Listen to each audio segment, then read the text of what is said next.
தினம் ஒரு தியானம்.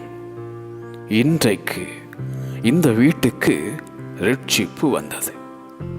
லூக்கா எழுதின சுவிசேஷம் அதிகாரம் 19 வசனம் 9.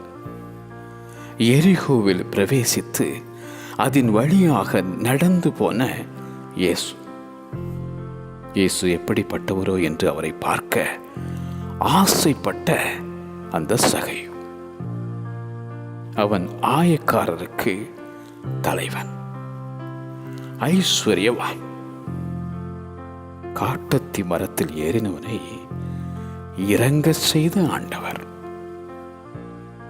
சகையு வீட்டிலே தங்கின அந்த இயேசு மனம் திரும்பி அனைத்தையும் திரும்ப செலுத்தும் சகையு. அந்த இயேசுவுக்கு இன்றைக்கு நீயும் இடம் கொடு. இன்றைக்கே உனக்கும் ரட்சிப்பு. இழந்து போனதை தேடவும் ரட்சிக்கவுமே மனுஷகுமாரன் வந்திருக்கிறார். இன்றைக்கு இந்த வீட்டுக்கு ரட்சிப்பு வந்தது.